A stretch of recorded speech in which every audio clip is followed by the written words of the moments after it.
Boa tarde, pessoal. Muito feliz de estar aqui, aguardando um pouquinho enquanto o nosso convidado entra, enquanto todo mundo vai entrando aí também.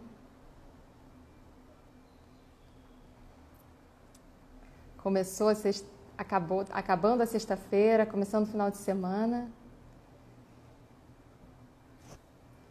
Deixa eu ver se é ele aqui.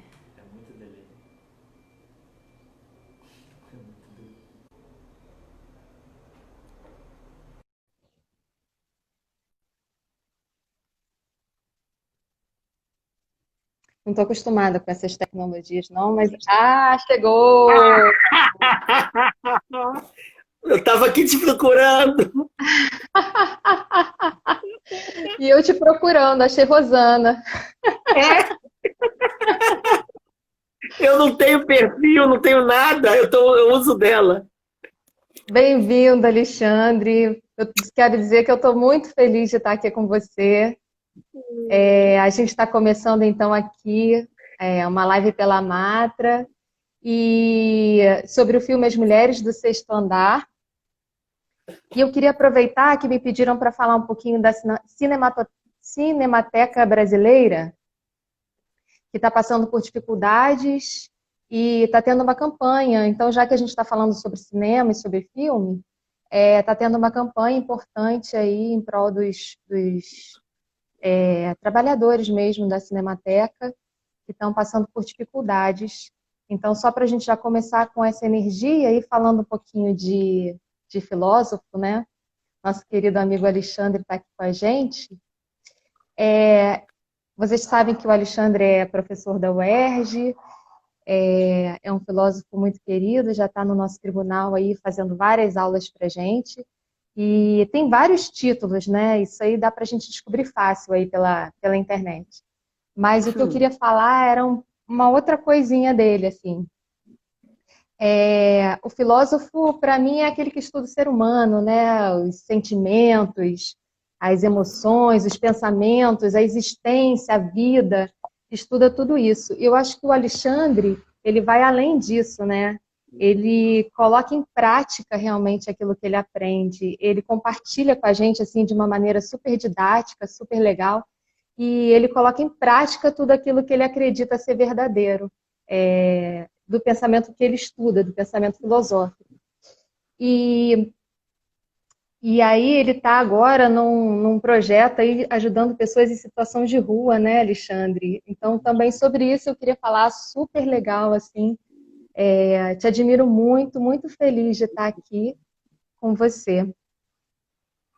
E agradecer também a nossa associação, a diretoria, o presidente Flávio Alves, que também põe com perseverança, afinco, essa engrenagem da luta por condições melhores e pelos valores que são tão caros para a gente, que é do direito, e para nós que somos estudiosos em geral da vida mesmo, né? E eu acho muito importante, a gente está no momento que é assim, bem importante essa união que a gente está tendo. Na outra live, muita gente entrou e está todo mundo no mesmo barco e todo mundo seguindo junto, forte, unido. E eu acho que o filme, o Mulheres do Sexto Andar, traz um pouco para a gente dessa união, né, Alexandre?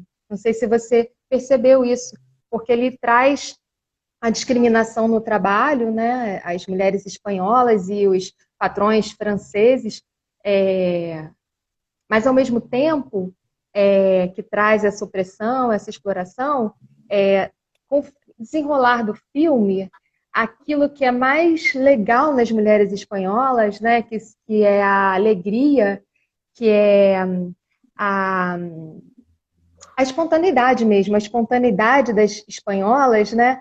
É, Elas ensinam isso um pouco para os franceses, e os franceses vêm ensinar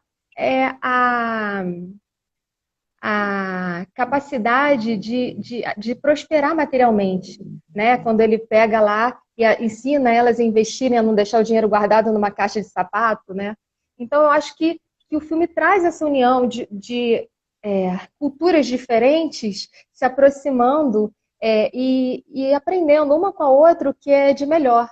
E aí eu vou passar a palavra para você, Alexandre, que eu já estou falando demais, para você trazer aí um pouquinho da reflexão filosófica sobre isso que a gente viu, sobre essas mulheres e toda essa união de culturas diferentes. Poxa vida. Obrigado, tá, Ellen? Que privilégio estar com você. Sabe que eu sou seu fã, sou seu amigo. Quero até mostre para o Léo a minha caneca depois, para ele se sentir não só invejado, mas desafiado. Mas é muito bom estar contigo, eu sou seu fã mesmo, a recíproca é mais que verdadeira. Aprendi eu refiz meus olhares em relação ao judiciário, engraçado, com contato com o TRT aqui do Rio. E você é uma das pessoas que mais revolucionaram o meu olhar, porque é de uma generosidade, de uma bondade, de uma alegria, e fora a inteligência, né, outras capacidades que realmente me inspiram. E é muito bom conversar contigo, assim, com essa amizade que nutre a nossa relação. Então, nesse caso do filme, eu acho que tem um elemento, já que você levantou esse tema que é tão importante, você tem a subalternidade das espanholas dentro da cultura francesa, num período muito difícil para a cultura espanhola, que é a ditadura de Franco, né? O fascismo espanhol está ali, né, orientando aquela cultura.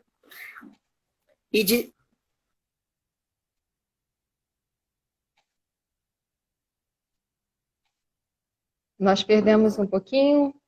Você, Alexandre.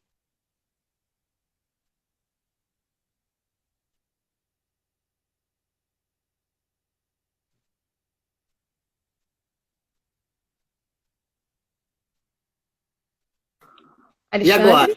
Voltou? Agora voltou. Você saiu daqui. Você parou para... Eu acho que foi a sua internet que caiu aí, mas já voltou. Você estava falando daquele período difícil da Espanha, né? Da ditadura. Período dificílimo, você tem uma relação que não é um subemprego no sentido, né, o sentido técnico da palavra, mas é um emprego menor, né, empregadas domésticas espanholas dentro, né, da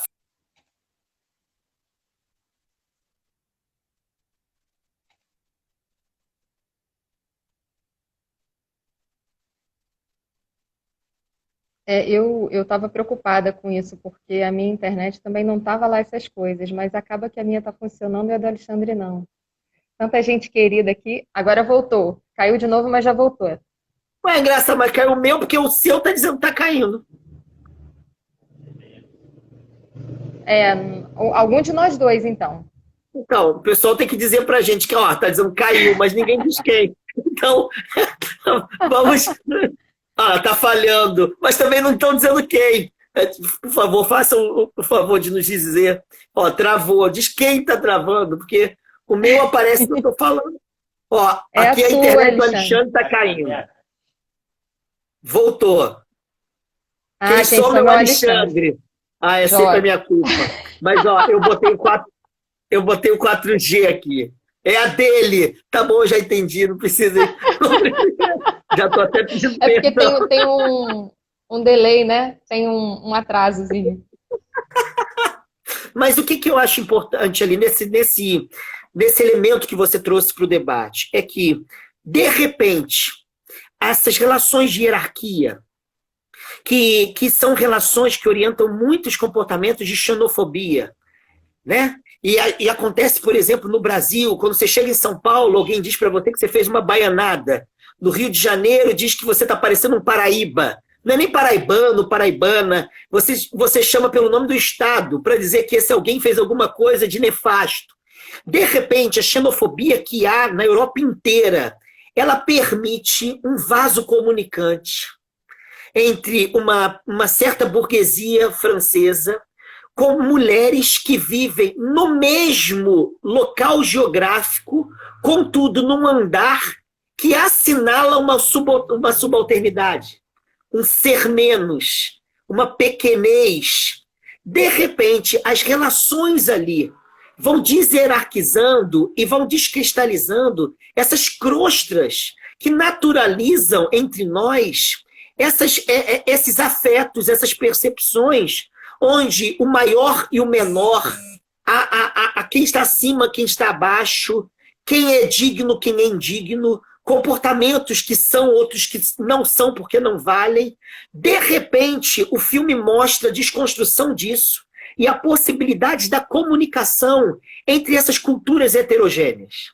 E não só isso, e aqui está a questão mais bonita, é que eles se enriquecem com as diferenças. Ou seja, a diferença não é vista como subtração, mas a diferença é vista como potencialização das culturas que estão implicadas naquela relação. O que é muito difícil, porque no nosso caso, hegemonicamente, nós temos um discurso de tolerância com a diferença. E quando muito a gente diz a respeito à diferença, que já é um passo a mais, mas jamais de mescla com a diferença. Eu tenho dito isso, ontem eu dei uma aula e estava dizendo para uma amiga minha, que é minha aluna lá na UERJ, que está fazendo doutorado comigo, que talvez ajude a gente a pensar a dinâmica enriquecedora do filme, que está para além da questão de classe, para além da diferença nacional, a desconstrução de todos os elementos implicados numa relação de xenofobia, relação de gênero, que são mulheres, e é o homem francês que tem uma relação de transformação da sua vida por causa delas, e sobretudo por causa de uma delas, mas por causa delas em geral, ele vai morar com elas, ao lado delas, e ele intervém e elas intervêm no caminho dele. Então, para além disso tudo, tem alguma coisa que eu acho que é a beleza do filme. É a possibilidade da gente ser vira-lata. Uma expressão que no Brasil assinala um desprezo. O vira-lata ele é feito de mescla, ele é feito do contato com o outro, da desracialização, no caso do cachorro, de um gato. Né? Quando você fala, esse gato é vira-lata, esse cachorro é vira-lata. Por quê? Porque ele é o cruzamento de... Ou seja, o cruzamento, as interseções promovem um vira-lata. E é uma interpretação muito moral e baixa nossa achar que a mescla produz o menos. No filme, a mescla produz o mais, o enriquecimento. Então tá muito óbvio no filme que a grandeza do filme é a produção do viralatismo, no melhor sentido possível que essa palavra possa ter. Do fato de que você, Ellen, jamais será igual a mim. Mas conhecer você faz com que eu seja um outro Alexandre, mesclado.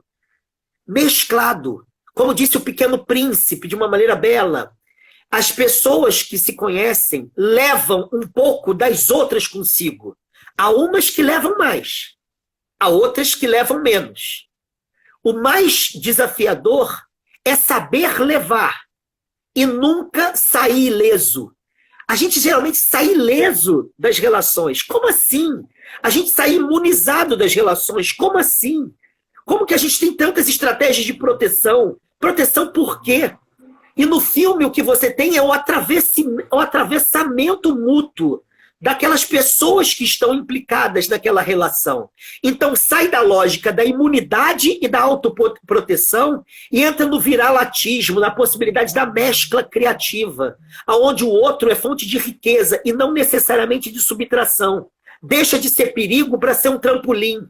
Deixa de ser obstáculo para ser produção de liberdade. Note no filme que o protagonista masculino, um homem, um burguês, francês, com todos os privilégios possíveis da sociedade francesa da época. Ele sai do filme sendo outro. E onde que ele termina no filme? Ele termina no lugar do outro, que é a Espanha. Ele sai exatamente desterritorializado, deslocado, metamorfoseado pelo outro que aquela mulher é. Então, isso é a maior riqueza que talvez seja possível para a gente pensar a nossa contemporaneidade, de tantas armas, de tantas proteções, de tantos discursos pela tolerância e o respeito, mas pouquíssimos discursos em prol das mesclas, das interseções. Como nós brasileiros somos efeitos de interseções, mas interseções que não se aceitam. Então é um filme que traz para a gente muitos desafios, baseados na riqueza de ser um bom vira-lata. Muito bom, muito bom. E eu vi que tem uma hora, logo mais no começo do filme, né, que ele fala assim, se o ovo está perfeito, o ovo do café da manhã dele, se o ovo está perfeito, o meu dia está ganho. Quer dizer, para o dia dele ser bom, olha como que eles viviam, né, nessa troca antes tão pobre, né? Para o dia dele ficar bom, ser feliz, bastava que um ovo estava perfeito. Dependia de um ovo que nem era feito por ele, né? Que era feito pela protagonista aí, no caso, feminina do filme.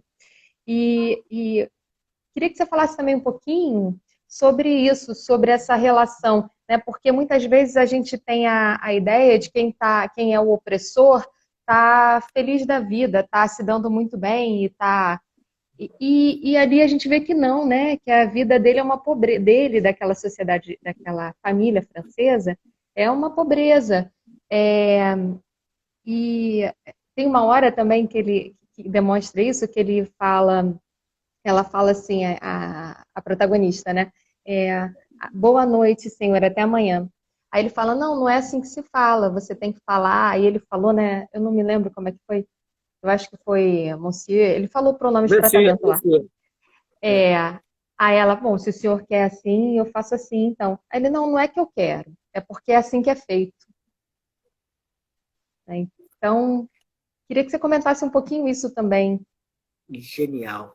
Só a questão é realmente muito, muito boa, porque primeiro você tocou num tema que é um tema clássico de um autor nosso brasileiro que chama Paulo Freire, né? Em 68, na Pedagogia do Oprimido, ele mostra uma coisa que você tocou diretamente nela, é que no sistema de opressão não há figuras de liberdade que sejam possíveis. Não há nenhuma figura possível de liberdade. Porque o opressor também é oprimido, porque ele reduz o ser ao ter. E por isso ele se empobrece. Enquanto o oprimido fica claro a sua opressão, mas ela é naturalizada por causa de vários recursos que o sistema tem, um deles ele cita é a baixa autoestima. O oprimido ele tende a se classificar sempre como menos, olha para baixo, não consegue falar na mesma altura, ou grita porque está nervosíssimo, ou fala muito baixo porque está sempre acuado. Né? O oprimido... Oi, fala. Não diz que o banheiro está entupido, né? Daquele jeito que estava lá no filme. Não diz, se coloca naquele lugar do autossilenciamento. Mas ela diz uma coisa importante lá, é que o opressor, ao reduzir o ser ao ter, ele só tem relação de posse e, portanto, relações de possibilidade de acúmulo. Reduz a qualidade relacional das relações, a quantidade das relações de posse. Então é sempre uma vida de quantificação continuada, né? Você está sempre quantificando. Tenho tantos filhos, tenho tantos bens, teve tanto dividendos, tive tanto isso, teve tanto naquilo. Você tem uma relação de quantificação. E o que ele diz é que isso produz uma opacidade.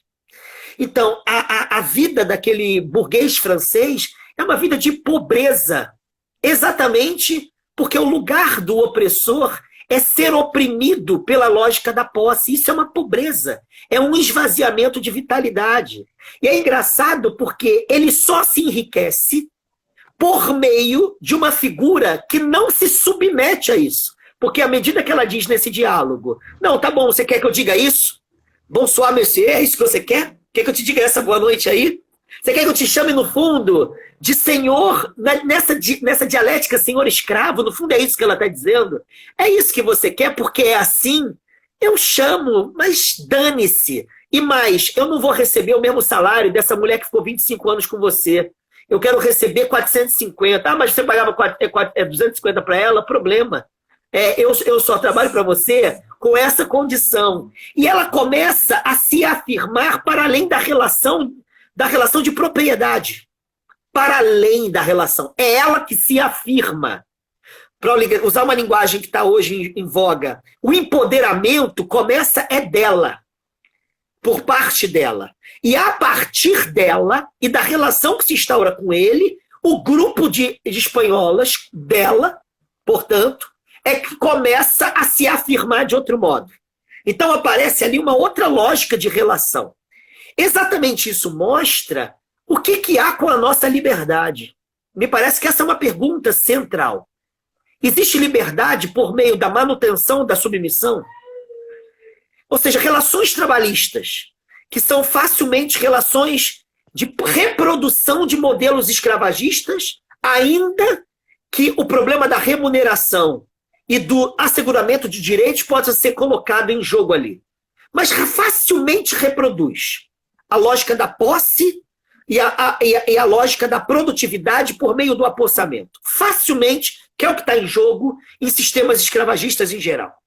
Mesmo que tenha remuneração e que se ganhe bem, diga-se de passagem, com a carteira assinada, seus direitos e assim por diante, 13º, 4º e 5º, como aconteceu em algum momento na Grécia.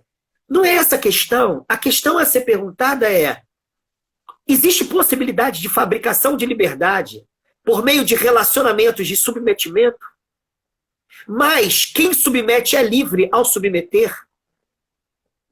Existe liberdade para além das relações em geral? E qual é a qualidade das relações que garantem a produção da liberdade? É qualquer relação que é signo de liberdade? Claro que não. Opressões são relações e não tem lugar para liberdade. Quais são as condições de produção de liberdade em meio às relações humanas em geral? Então, isso o filme coloca. E coloca por meio da autoafirmação da figura que devia estar silenciada, a empregada. É ela que produz as condições de liberdade daquela relação. E o que se desdobra eroticamente no filme, erotismo no sentido do amor que surge posterior no filme, é condicionado pelo fato dela não se submeter, ainda que venda a força do trabalho. Mas ela não se submete à relação entre senhor e escravo, que é naturalizada na vida burguesa francesa. É exatamente a insubmissão dela que garante a possibilidade de uma relação de liberdade. Então, para terminar essa fala, esse momento, né, eu volto ao Paulo Freire, porque isso aparece no filme, e eu acho que você pescou o grande problema ali. Todo mundo estava implicado a uma relação de esvaziamento. Esvaziamento de si, esvaziamento do outro. A possibilidade da liberdade se deu exatamente com aquilo que o Paulo Freire chama como condição de liberdade. A condição de liberdade é negar o que nega a liberdade para favorecer relações de criatividade.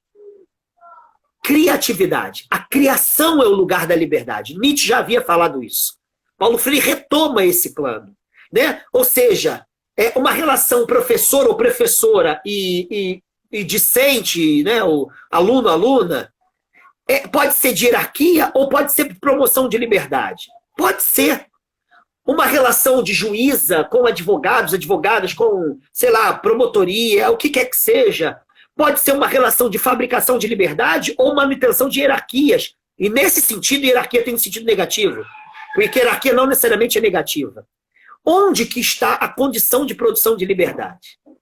Então, eu vou lançar esse problema, talvez a gente possa voltar com a sua fala. Tem uma palavra grega que a gente usa no cotidiano, que é uma das palavras para entender liberdade em grego. São 4 palavras fundamentais. E em grego não existia livre-arbítrio. E a liberdade nunca estava vinculada à posse. Aliás, a escravidão era ligada à posse, mas não à liberdade. Tem uma palavra que a gente usa que é extremamente importante, que eu acho que tem a ver com o filme. É a palavra autonomia. Autonomia não é independência. Porque a independência pressupõe perda de vínculo. Está fora. Está desvinculado de. Só existe independência quando se perde vínculo. Então, a afirmação da liberdade enquanto independência pressupõe que eu seja absoluto e que eu não dependa de ninguém. Autonomia significa ter uma lei que nasce do próprio. Uma lei que nasce para afirmar o que há de próprio. Autonomia, autos, é isso. E nomos, que é lei de si próprio ou lei do próprio. A pergunta que a gente deve fazer é: é possível autonomia nas condições atuais das nossas relações culturais? Porque na autonomia, o que há de próprio nas pessoas implicadas é afirmado, não é negado. As singularidades, as identidades são afirmadas, não são negadas. Foi necessário que a mulher não se submetesse a uma relação de posse para que uma relação criativa que preserva e cultiva a autonomia fosse possível. Então, me parece que essa é uma chave importante. Sem que ela deixasse de ser espanhola, ele deixasse de ser francês, sem que ele abrisse mão do seu dinheiro, pelo contrário, né, ele continua trabalhando. Depois é que ele refaz o seu caminho e abre mão do seu lugar. Mas a liberdade se produziu a despeito de todos esses mecanismos que favorecem relações de opressão. Então o filme mostra tudo isso e nos traz a possibilidade de pensar em meio a qual qualidade relacional é possível celebrar a liberdade. Muito bom. A Márcia chamou atenção para a zeladora também, né? Que só pelo fato dela ser zeladora, ela se sentia acima, né? Superior. E não passava as correspondências para elas do 6º andar, mas passava para ele. E quando ele vai morar, quando ele sobe, se não me engano, é 5º andar, ou, acho que é 5º ou 6º mesmo. Eu sei que eles partilham do mesmo banheiro naquele momento. Mas quando ele vai morar, né, no lugar social delas, ela passa a entregar as cartas para todo mundo. Isso é bem interessante. Isso é um problema interessante. A Hannah Arendt viu uma questão muito importante nos sistemas totalitários em geral. E ela diz um detalhe que você está tocando, que é interessantíssimo nas experiências de opressão mais naturalizadas. É que as grandes violências realizadas diretamente por nazistas, por exemplo, estupro. Estupro não era próprio de oficiais. O estupro era próprio de soldados e sargentos. Como assim? Significa que os graus mais baixos da hierarquia reproduzem com as subhumanidades a sua condição, que também pode ser, dentro da hierarquia, subhumana. Então, é muito interessante que a explicitação da lógica da violência daquele sistema, inclusive no filme tem, aparece exatamente por alguém que, na hierarquia, aparece como baixo, uma zeladora. Entende? Então, há um outro exemplo do Sartre que é bem interessante.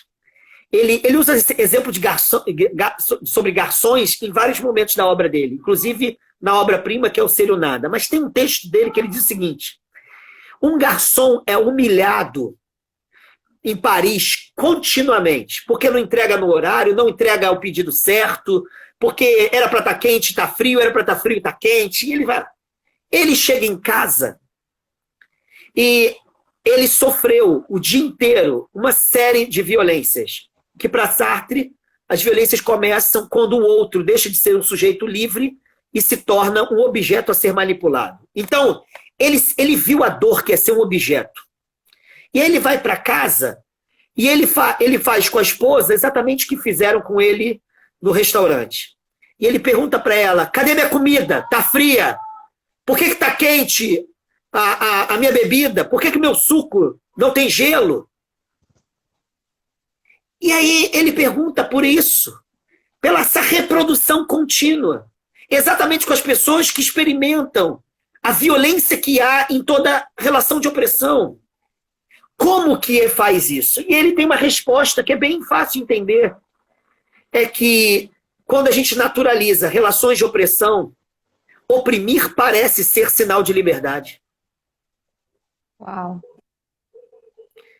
Então, a gente consegue ter uma zeladora que ela consegue reproduzir exatamente aquilo que a faz ser a subalterna que ela é. Então, isso é cíclico, isso se desdobra, isso prolifera.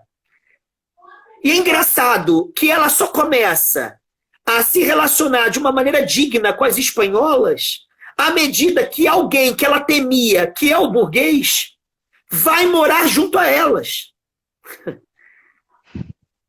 Então, ou seja, é muito interessante como esse sistema se reproduz facilmente. Vou citar um exemplo para terminar, para a gente passar para você. Um amigo meu se aposentou recentemente na UF. É amigo de uma médica que eu vi que está aqui, doutora Tula, uma amiga irmã minha. Ele foi padre em Goiás. Ele foi para Goiás, ele foi professor da Federal de Goiás, de História, e lá, por causa do Dom Tomás Balduino, ele era ligado à Teologia da Libertação e ao método de ensino Paulo Freire. Inclusive, conheceu o Paulo Freire. Ele foi lá para lá e acabou que o povo, os camponeses, os sem terra, escolheram ele para ser padre. Porque ele tinha um bom conhecimento teológico, morreu um padre, o bispo aceitou e ele foi padre. E foi um padre, assim, que falava muito bem, muito carismático, e com essa pegada social, crítica, né, que a Teologia da Libertação tem. Um belo dia, ele me contou que uma mulher, esposa de um grande libertador dos camponeses, ele até falou assim, Alexandre, ele falava melhor do que o Lula para os pobres. Independentemente do que a gente acha do Lula, a gente tem que, sabe, dobrar o joelho, que ele sabe falar para várias camadas sociais, mas ele sabe falar para camadas pobres, ele fala muito bem. Ele falou, ele falava melhor que o Lula. E quando ele subia num palanque, sabe, às vezes eu dava a palavra para ele numa missa, cara, o povo inflamava assim de desejo de transformação social e tal. A esposa dele um dia chega para mim e fala assim, padre, depois ele abandonou a batina, por sinal, fala assim, padre, você podia dormir lá em casa essa semana? E ele fala assim, não, eu tenho que dar aula na universidade e não fica perto daqui. Ela fala assim, a gente deixa você lá. Ele falou assim, não, mas eu vou ter que acordar muito cedo, vai ser um problema para vocês. Mas não estava entendendo. Aí ela voltou, por favor, dorme essa semana lá em casa. Dorme essa semana lá em casa. Aí, quando chegou na 1000ª vez, ele falou, não estou entendendo. Tá faltando alguma coisa na casa de vocês? Ela falou assim, comida e tal, eu posso ajudar. Ela falou, não, tá tudo certo. Então por que você quer tanto que eu durma na casa de vocês? Aí ela chamou os 2 filhos pequenos, tipo 8, 5 anos. Pediu para eles tirarem a camisa e ela levantou a blusa dela. Os 3 eram espancados por ele. E esse cara era um libertador popular. E disse que essa cena foi tão marcante para ele que ele começou a reavaliar o que significa espiritualidade, qual é o sentido dele ali, em meio àquele povo. Ele notou o que o Paulo Freire notou, o que o Sartre notou, o que a gente nota e o que o filme mostra. Os libertadores populares podem ser tiranos dentro de casa. Eu posso reproduzir a lógica que me subalterniza, me objetifica e me violenta exatamente com aqueles e aquelas que são mais vulneráveis que eu, dentro de casa ou outros espaços sociais. Então, nada me garante que o grito pela liberdade me faça cultivar a liberdade entre aqueles e aquelas que aparecem socialmente abaixo de mim. Então, essa caricatura que está no filme é importante para a gente pensar em que condições a liberdade é um acontecimento e não uma propriedade. Então, tudo isso, né, é tema do filme, né? Me parece. Direto ou indireto, é um tema do filme. Sobre isso, o Glenner está falando aqui, quando ele chega lá em cima, que elas querem expulsar lá do 6º andar, e ele chega, não, eu fui para o internato, aí depois fui para o exército, depois casei, eu nunca tive um quarto só meu. Esse é o primeiro quarto que eu tenho só meu, eu não vou sair daqui de jeito nenhum. Tem a ver com isso daí também, né? Tem, e ao mesmo tempo, quando elas percebem que ele, como ameaçador, pode ser comparsa, quando elas vão ao quarto, porque uma delas vai se casar mantendo o mesmo regime opressor que ela achou que estaria sendo liberta. Porque ela queria um francês para tirá-la da condição de empregada. E ela consegue o francês, vai se casar e pergunta o que ela vai fazer, ela vai ser empregada dele, só que agora sem receber nada. É muito interessante. Sim. E aí ele diz que vai pagar o vestido dela, né? E vai custear lá a festa. E tem um momento ainda que antes de sair de casa, ele vai comer a paella com elas. Ou seja, o que acontece com ele na relação com a protagonista, mas também com as outras, é perceber os grilhões nos quais todo Senhor está envolvido. Eu estava estudando com meu filho ontem, né? Meu filho tem aula online, porque eu sou uma pessoa que consigo pagar a escola e dou aula no Pedro II também, além da UERJ. Tanto a UERJ quanto o Pedro II não podem dar aula, porque muitos alunos e alunas não têm acesso à internet. Então, isso já mostra, né? Isso já mostra quem eu sou e trabalho em instituições que não conseguem dar eu não consigo dar aos outros o que eu estou dando ao meu filho, acesso a aulas online. Né? Olha o lugar que eu ocupo. Então, ele tem aula online. E aí, ele, na aula de história e também geografia, ele está estudando tanto como funciona uma cidade, na geografia, como está estudando a história da colonização. E aí, fala-se na geografia sobre a relação entre lei, justiça e organização de uma cidade, e toda a representatividade de uma cidade, né, representatividade democrática e tal, e no outro está falando sobre como é que o engenho funcionava. E, obviamente, que ele comparou. Ele comparou como a nossa cidade funciona, como o engenho funcionava. E tem várias imagens de engenhos. E fica uma coisa, caricato o engenho. Você tem a Casa Grande, num dos engenhos, que é em cima de um monte maravilhoso. E você tem a senzala, que ficava embaixo. E tinha uma espécie de grade, que não é bem grade, protegendo os senhores dos escravos. E você tem, entre um e outro, vou muitas aspas aqui, os seguranças dos senhores. Significa o seguinte, que dentro daquele espaço ali, com uma vista, por sinal, maravilhosa para a Casa Grande, você tem uma sedimentação de relações de medo. Todos têm medo. Todos têm medo. Isso significa que o senhor e a senhora de engenho nunca estão absolutamente tranquilos, porque precisam de capangas, precisam da chibata, sabe? Está sempre precisando retroalimentar a sua segurança em meio à infernização de pessoas escravizadas. Então, a lógica ali aparece. E o que aparece com essa lógica? Como pode haver liberdade em quem vive como nós, como eu vivo? Não sei se você é assim, mas para eu entrar na minha casa, só na minha porta, eu tenho 3 trancas. Eu tenho que entrar em 3 portas trancadas. Eu tenho que passar por 3 portas no meu prédio para chegar à minha casa. E cheio de trancas, eu estou seguro e vivo em paz. E eu só conheço 3 nomes de 3 pessoas que moram no meu prédio. Eu moro aqui há 10 anos. Peraí, que paz é essa? Que segurança é essa? Que liberdade é essa? Eu vivo em presídios. E eu falo que sou livre. Eu vivo medo, mas eu digo que eu vivo em liberdade. Então, a lógica do cárcere alimenta os senhores também. Não há senhorio em liberdade, porque não há liberdade para relações de opressão. Então, isso aparece nitidamente quando ele se sente liberto em estar fora da sua casa grande. A saída da casa grande é onde ele experimenta a liberdade. Né? Eu diria que é por aí. Né? Verdade. Você quer falar alguma passagem que você gostou e que a gente não tenha comentado ainda? O que eu acho mais interessante no filme sobre essa liberdade toda que a gente está falando é que ela se dá por meio do amor. Hoje, uma amicíssima minha me ligou chorando por causa do caso do João Miguel, que é um caso, sem brincadeira, para mim um dos casos mais impactantes. E olha que teve João Pedro aqui no Rio alvejado, né?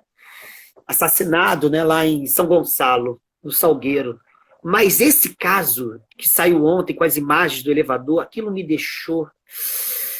E ela me ligou chorando, porque ela queria fazer uma live comigo.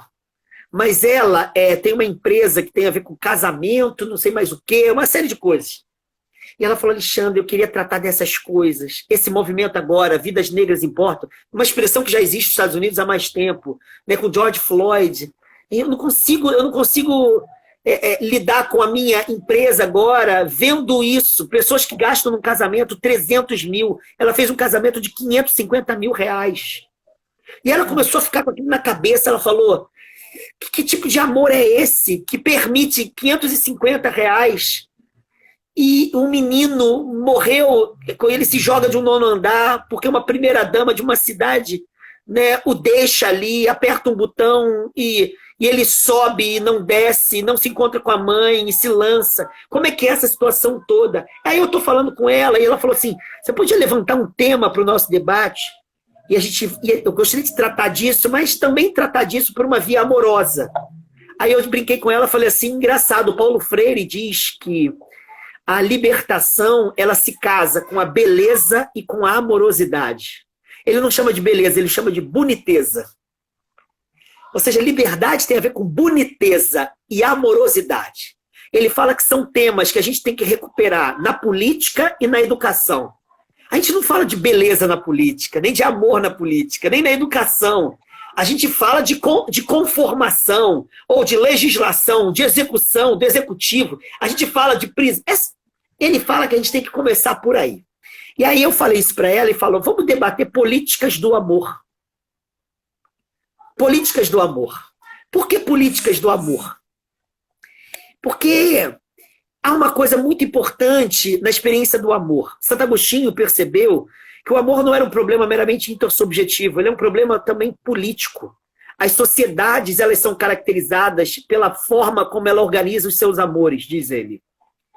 Então, há relações de amor que são relações que, em nome do amor, oprimem. Em nome do amor, violentam. E ele tenta mostrar como é que o amor ele pode produzir destruição. E como que o amor pode ser espaço de liberdade. Ou seja, a coexistência humana pode ser pensada por meio do amor.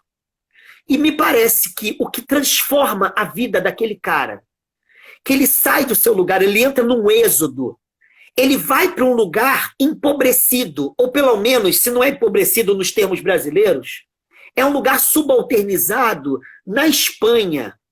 Ele vai querer ficar lá, abrir mão da sua casa grande.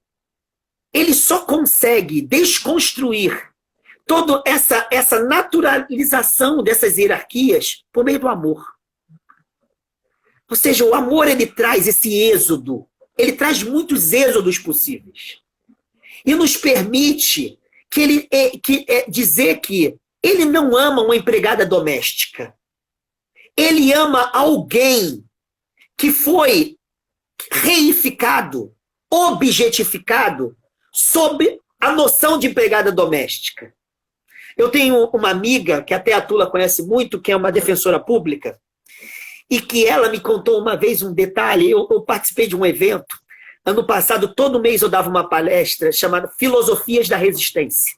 E eu chamava uma pessoa convidada, eu dava uma palestra de 45 minutos, chamava alguém de uma área que eu ia tratar ali naquela palestra, essa pessoa dava um testemunho e a gente abria para o debate. Então eu falei de Paulo Freire, falei de Camus, falei de Nietzsche, falei para vários autores, Judith Butler e tal. Eu chamei um dia essa defensora pública, que é muito amiga, muito, muito amiga, e ela disse uma coisa bem interessante, que ela é defensora do Estado, ela trabalha há 21 ou 22 anos no sistema penitenciário do Rio de Janeiro. E ela trabalha no semiaberto do Comando Vermelho, já há muitos anos. E ali foi o grande lugar onde ela entendeu muita coisa, segundo ela, na vida. Mas um dos dias ela tem de família, um dos dias da semana ela tem de família. E ela notou que há uma figura, geralmente dos presos, na relação dos presos, que ela é quase que universal, que é a figura da mãe.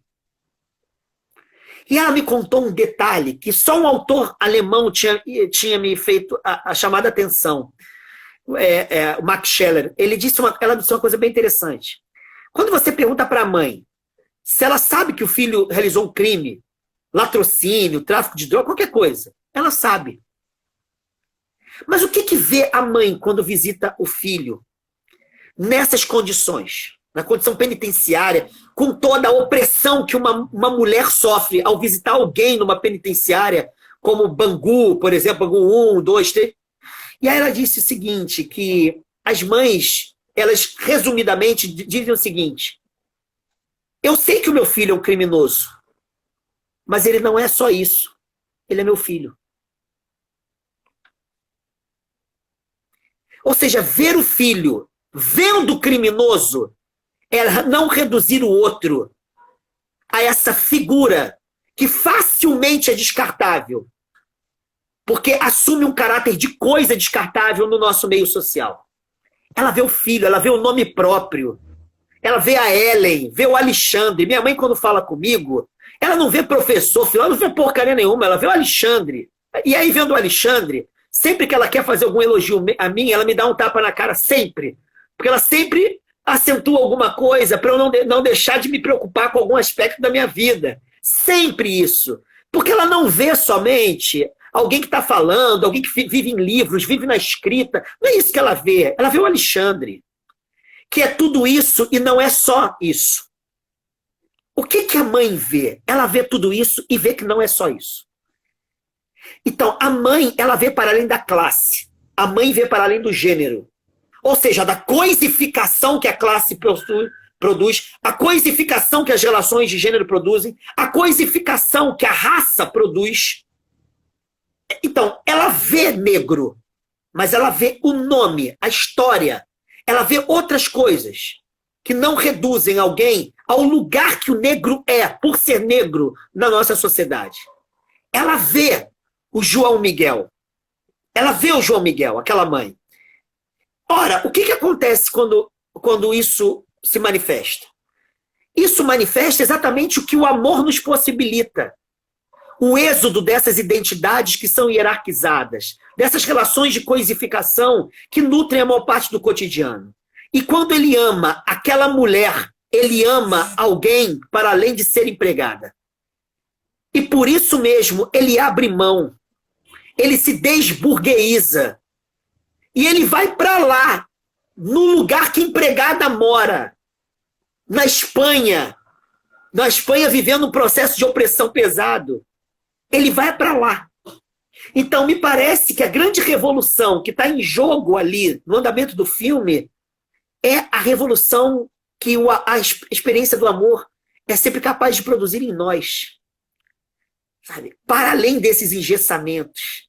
A liberdade, como disse Santo Agostinho muito bem, no comentário que ele faz, a primeira epístola de João, que diz que Deus é amor, ele diz assim: se ama, ama e faz o que quiseres. Se falas alto, fala por amor. Se te calas, cala por amor. Se brigas, briga por amor. Em tudo que fazes, faze segundo o amor, porque do amor não pode nascer senão o que é bom. Então, essa produção de liberdade em meio ao amor, eu acho que isso é um elemento central do filme e que é uma política transformadora e promotora de liberdade que pode existir entre nós, que se chama amor. É isso, e pegando só o gancho aí para a esposa dele, né, do protagonista. Como é a relação dela com os filhos, né? Eles vão chegar de férias e ela diz, nem sei se é melhor ter férias. É uma relação de muita distância, né?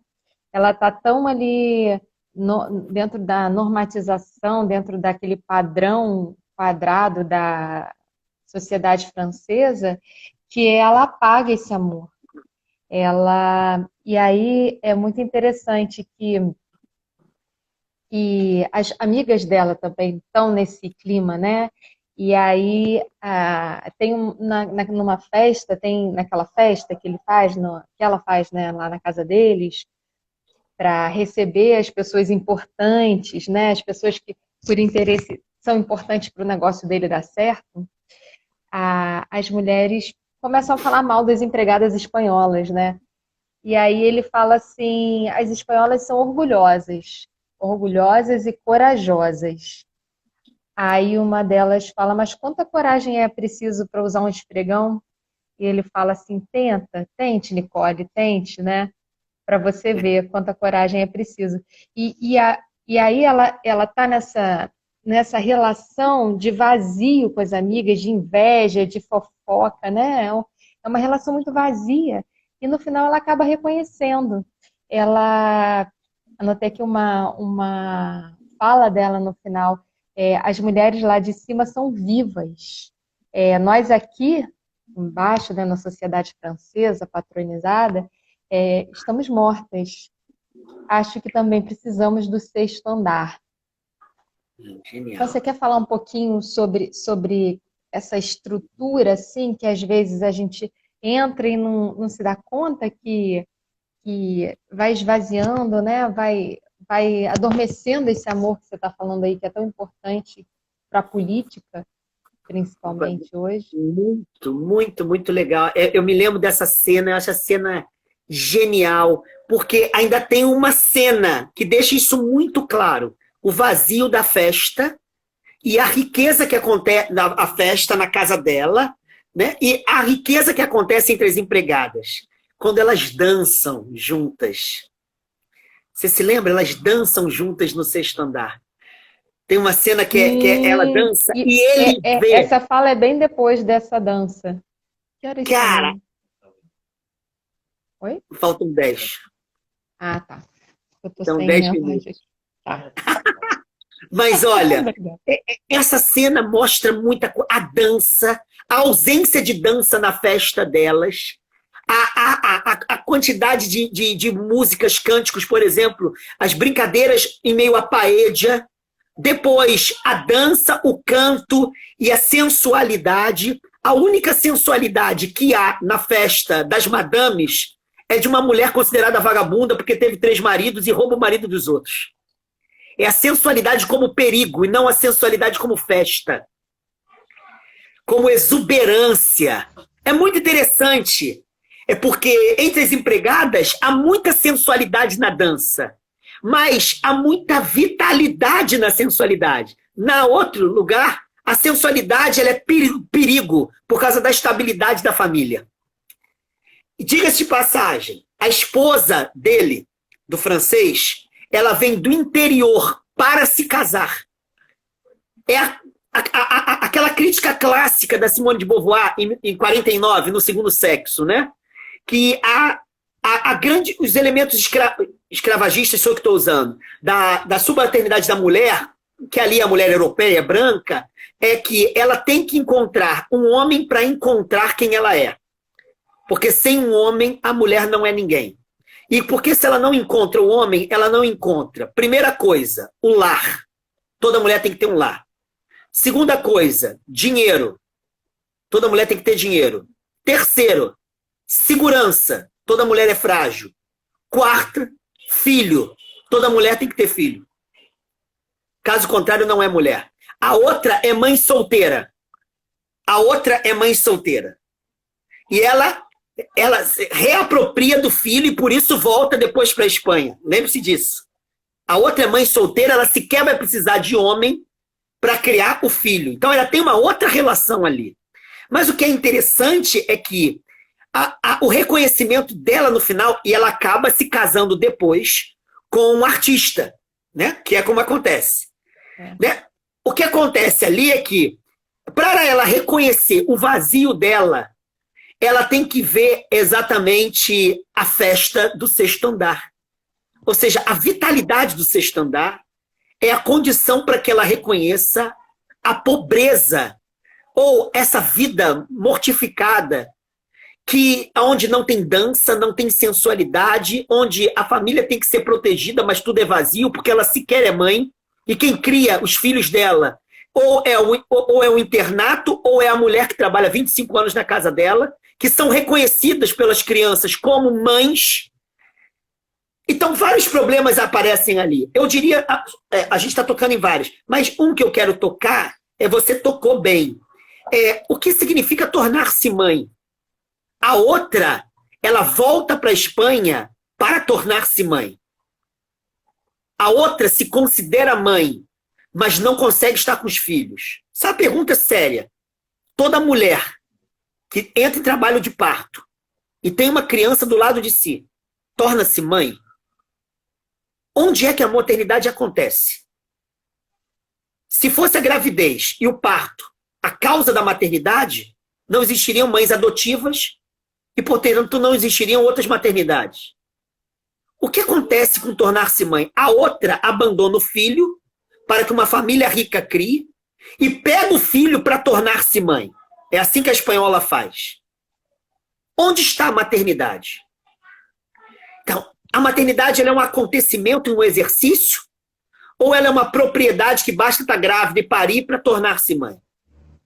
Então, no filme, a maternidade era um exercício. Ela tem que voltar para lá, pegar a criança para tornar-se mãe.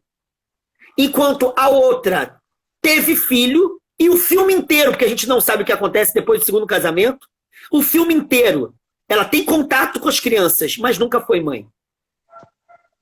Então, isso é importante por quê? Porque é a mãe solteira que torna-se mãe. Isso coloca em xeque o nosso critério hegemônico burguês e um certo elemento cristão, mas sobretudo burguês, que basta ter uma família nuclear para que a maternidade e a paternidade efetivamente aconteça. Acontece lá exatamente com a mulher que está totalmente fora do ideal vitoriano e do ideal burguês de família. Então, é mais um dado para o filme, né? Isso. Alexandre, muito obrigada por aceitar esse desafio aí de falar um pouquinho aqui com a gente. Você quer fazer um fechamento? Eu quero dizer que é um prazer estar com você. Eu adoro estar com você, com o Léo. Adoro o TRT aqui do Rio. Foi um privilégio enorme ter conhecido vocês. E é muito bom a gente pensar por meio de filmes e pensar num período de quarentena, né? A gente está sendo forçado a rever possibilidades da nossa vida por meio da lógica do cárcere. Mas é necessário que a gente pense também se quando a gente se achava livre, se não existiam muitos outros cárceres. E eu acho que o filme aponta para isso. A gente tem que redecidir o nosso caminho, deixando de estar tranquilo no meio da normalidade. Como disse o índio brasileiro, né, Ailton Krenak, numa entrevista genial, a gente talvez possa perder a grande oportunidade que a gente tem de, no meio da quarentena, querer sair dela para voltar a ser normal. Será que não seria interessante a gente pensar que esse cárcere talvez seja o lugar da nossa liberdade? Porque a gente não era tão livre sendo tão normal. Então é muito bom estar nessa quarentena com você, refletindo possibilidades, através de um filme, da gente inventar a liberdade e não querer voltar à normalidade, que talvez não seja tão livre assim. Muito obrigado, tá? Foi um privilégio. Obrigada a você. Uma boa noite para todo mundo. Agradeço muito a vocês por participarem com a gente. Um beijo grande em todo mundo aí. Só gente linda. Beijo, Alexandre. Beijo!